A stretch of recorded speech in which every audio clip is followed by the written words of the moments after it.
Bright sunshine, a beautiful day, and a beautiful statue of Taras Shevchenko. It can mean only one thing. It means I'm in another city. A grimy corporation like that. Yeah, I take it easy to you guys. I mean, they look like superheroes. Where am I? I'm in Cherkasy, obviously. And this is Cherkasy Square.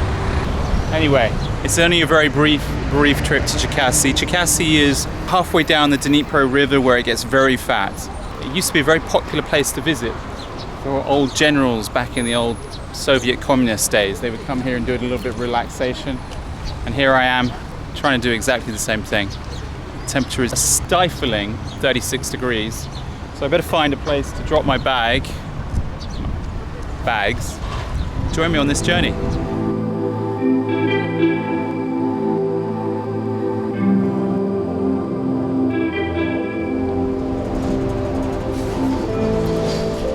Check out this view. So my hotel is down there. It's called the Sports Hotel.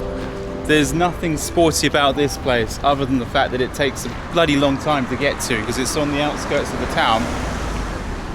And now I have this phenomenal view around me. I checked into the Sport Hotel because on the website on booking.com there seemed to be a swimming pool. So I thought, it'd be nice to have a swimming pool when the temperature's about 36 degrees. Little did I know that there's no swimming pool at the hotel. I mean, it's basically a flyover. Yeah, I've picked better places to stay, but it's okay. We'll make the most of it. I have no idea what these big pipes are. Could be the hot water. Indeed, they probably are the hot water pipes that supply hot water to this city and most Ukrainian cities around the country. Extremely useful when they work, not so great when they don't work. Thanks for joining me in Cherkasy today. I am Alex and I am the Wandering Englishman. Enjoy this video. We find ourselves today in Victory Park. Thank God it's right by my hotel, so not far to stroll at 36 degrees.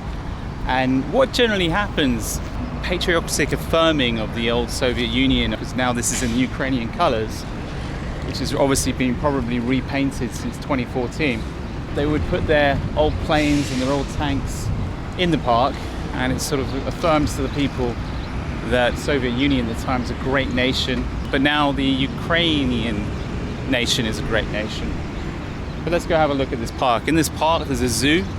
Well, it looks quite appealing on the map, in the southern point on the map.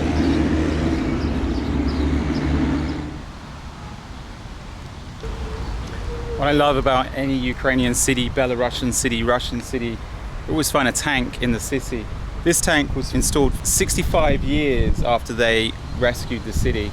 So I'm presuming it's going to be around about 1945. I know the city was under attack from 1941 for a long period of time. The Nazis bombed the crap out of this city for a solid 2 months. Then they finally succumbed once the city was completely destroyed and all of the tiny little intricate streets were taken down. 2 months of bombing kind of does that to you. Nazis came in, but then the Liberators liberated this Cherkasy in 1943, but I'm presuming 65 years is probably 65 years from the end of the Second World War, which is 1945, which would make that 2010 installation. So installed by the Ukrainian government.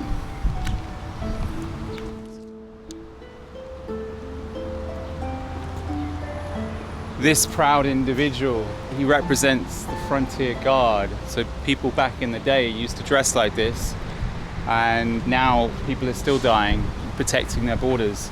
These people, they went off to the Eastern Front in 2014 and they died fighting the Russians on the border. What a waste of life. What a waste of life by those pushed by the globalists, those pushed by the Eurocrats, those pushed by the corporations, those pushed by the corrupt NGOs, cause these people to die. Their blood is on their hands. But at the same time, what a lovely monument. If you disagree with me on this, I'm always happy to learn and debate with any one of my subscribers and anyone watching these videos. It's a little bit dead. It is the middle of the day on a Thursday though. Why would it be any different? People are doing real jobs. They're not in the blazing heat that is 36 degrees. Well, there's a zoo in this park, but we're not having much luck. There's a lot of construction going on in the zoo at the moment, a lot of building work. So my guess is if you get the opportunity to come back to this fine park, you might get the opportunity to go to a zoo. I have to admit, I have not been to a zoo since I was in Vienna. If you're curious about that experience, there's a video titled 1 Week in Vienna, and check it out. It's just there, link in the description. Let's go into town though, let's go have a look. I just want to say a really big thank you to my members, Stephen C. Watson and Francis Dow. You guys joined on Pledstow and also on the YouTube membership page. It's really, really appreciated. And thank you for the coffee, Mario, Lavi, Crossing Mainstream, Longheed and Dan. The coffee is greatly appreciated. Thank you for all your support, and thank you sincerely to all my subscribers.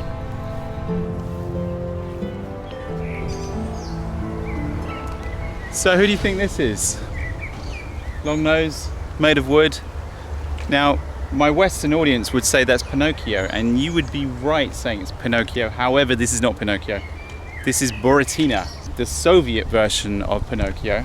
And he's slightly different in the fact that Geppetto and I think the whale and a few other characters are not here. However, it's based pretty much on the same story from my understanding. Correct me if I'm wrong, but I think it is basically the same story with a mishmash of characters. And it's just like Pinocchio is loved in the West, Buratino is loved in Ukraine.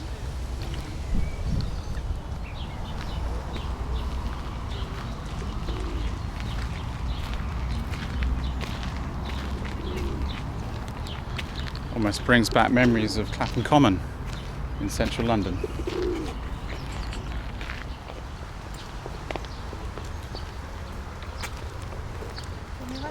Wow. Wow, so it looks like there was a reason to visit this city. This is St. Michael's Church. Well, not St. Michael's Church, this is St. Michael's Cathedral. Even more impressive. If you have a cathedral in your city, if you have a cathedral anywhere, it becomes a city, and that's my understanding. But let's go inside this impressive building before it closes. And it looks like they're adding an extension over here. This might be a similar tower to what we saw in many other cities in Ukraine. You go up to the top, it might be a church tower, or it might be a place of biblical study. One thing that is booming in Ukraine is religion. For the dark decades when Ukraine suffered under the rule of the Soviets, religion, of course, was banned. As the nation rose from the ashes and became an independent nation free from the tyranny of communism over the last 30 years, religious buildings have gone through something of a renaissance. St. Michael's Cathedral, which was built at the start of the millennium in the year 2000, is one of Ukraine's largest churches. It can hold some 12,000 devoted Orthodox worshippers. It's 54 meters in length and some 74 meters in height, and sports 9 beautiful domes.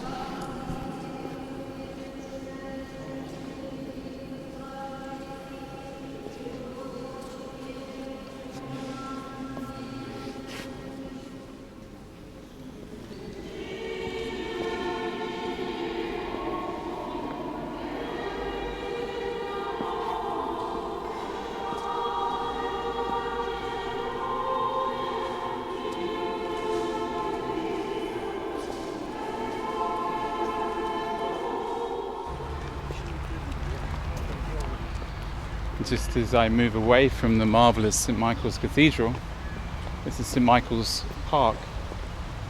More religious symbology. Regular viewers will probably note that I spend a lot of time in these old Soviet parks. It's one thing that is very common in the old Soviet countries are these parks similar to this, and you find them all over the old Soviet countries, and I'm grateful for that because despite the grittiness of them, I'm a big fan of them, and they're great places just to sort of kick back and reflect on life. Cherkasy has a functioning one-block entirety market, but obviously I've arrived a little bit too late. I've missed the market, but as you've probably seen from a lot of other videos, usual sort of thing, you know, fruits and vegetables, fish, meats, everything you'd expect. But as it's after 5 now, market is shut.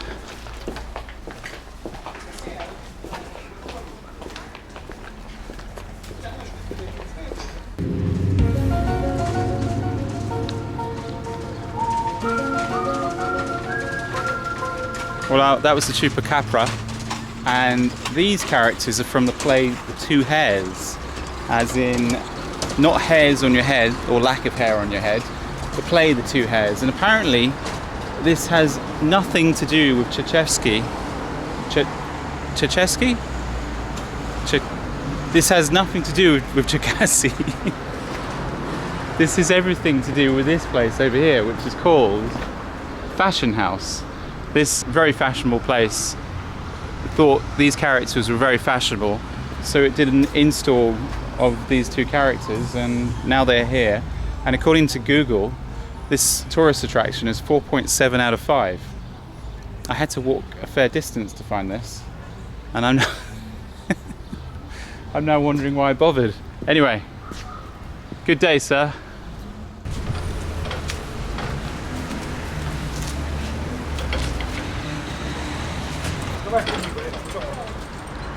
Well, 4,500 meters to the zoo. We've been there.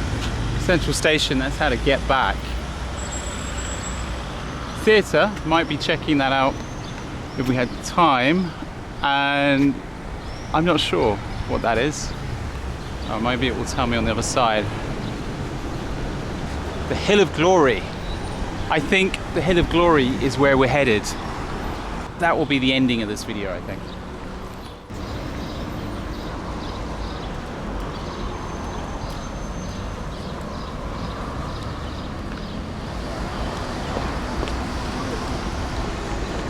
Sadly, the modern world has caught up to Cherkasy.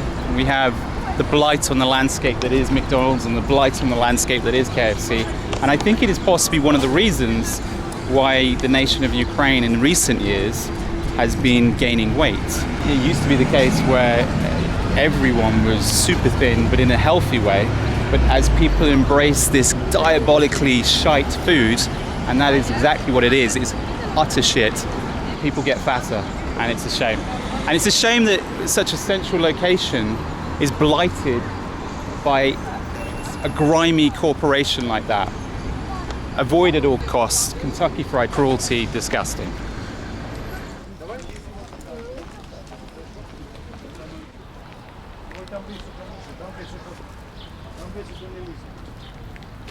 Really interesting monument, and something similar to what I saw in Poltava with the right sector flag next to the Ukrainian flag. The right sector are the guys that participated in the Maidan movement in 2014, and they participate very much so on the eastern front of Ukraine. Strangely enough, they won 1 seat in 2014, but they've had an election back in 2019 and they didn't win a single seat. They got something like 1.5% of the national vote. And what is interesting is the fact that this monument is here, probably right next to a government building right here, and it is allowed to sort of be painted in the right sector's flag. Now, I'm not a social justice warrior. I'm all okay with the fact that this right sector flag is here, and I find it incredibly interesting that it's aligned with the Ukrainian flag. They obviously have the Ukrainian interests at heart. It does make me wonder if the other 98.5% of people that voted in the elections not for them are as happy that they parade their flag like this. I'd be really interested to know. Let me know in the comments if you have an allegiance to the right sector, and also if you have anything worthy to say about them, because they obviously made an impact in 2014, but they are clearly still celebrated despite the fact no one's really voting for them. In future videos, I will go into more detail about the right sector, but I really mean it. Insight from Ukrainians about the right sector and what the right sector means to them would be really, really valuable. So do get in touch with me. I'd really appreciate that.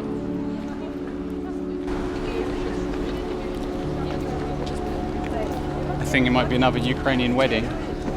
I could be wrong, but it looks like a Ukrainian wedding.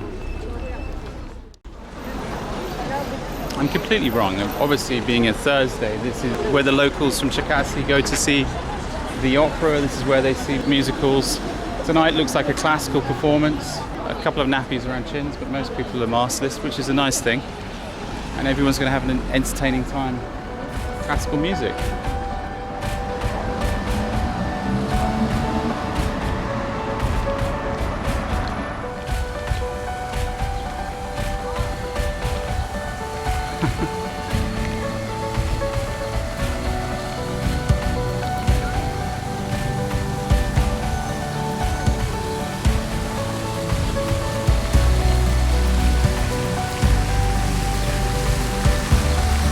See, when I think of Soviet squares, because this probably harks back to the day of pre-1990s, this is what I think of. This one is pretty. These beautiful rose bushes around the square. As usual, little boys playing on their cars. There's always a man who rents out his little cars. No matter what little town or city you go to in Ukraine or Belarus or Russia, the same. And a wonderful evening.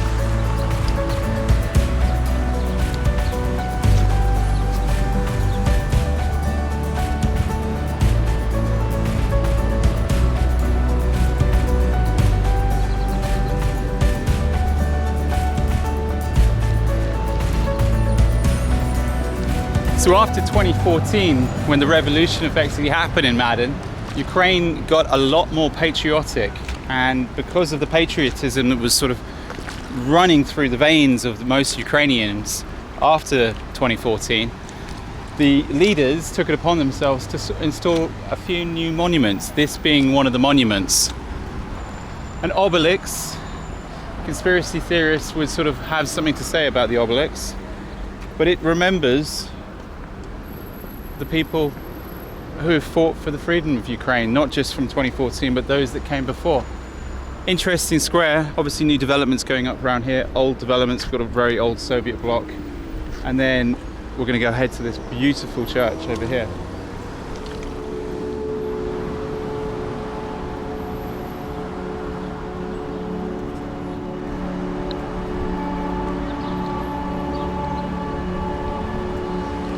Glory to the heroes who died for the independence, sovereignty and the territorial integrity of Ukraine in the Russia-Ukrainian war.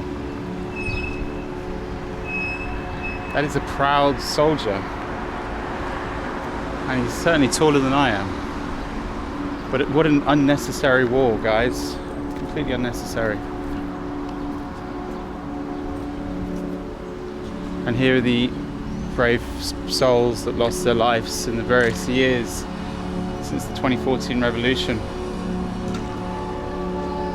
Yeah, I take a knee to you guys.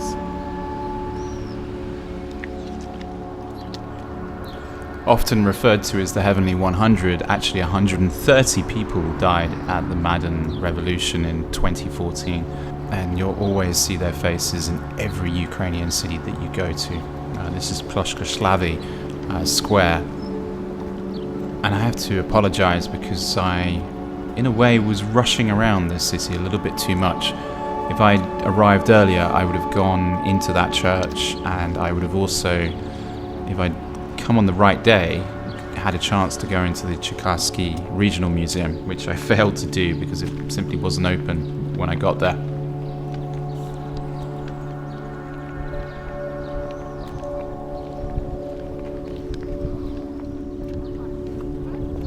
Tens of thousands of brave men and women lost their lives in this region during World War II. The defenders of the Motherland. Very impressive. And I just love this old school, well, Soviet design when it comes to sort of commemorating the brave soldiers that you would have seen in countless videos of mine now. But I never get bored of seeing this sort of imagery. I mean, they look like superheroes. They do look like superheroes. Some of the battles seen in the surrounding land to Cherkasy are like battles never before seen. For those of you who are fans of history and war history, I urge you to go read about the Battle of Korsan. It happened just to the west of Cherkasy, and it happened in the very cold months of January and February 1944. The Germans were encircled by the Soviets over the course of 2 months. The Germans lost 55,000 in this period of time compared to the 80,000 lost by the Soviets. A monumental battle and encirclement that changed the course of war, which of course ended a year later in 1945. But the carnage seen in this region is something to be reflected upon. So as I stand under the Motherland monument, slightly breezy, so I hope you can hear this. Over there is the road that I came in on, and the road is a massive bridge that crosses the Dnieper, and this is as wide as it is because it's been dammed.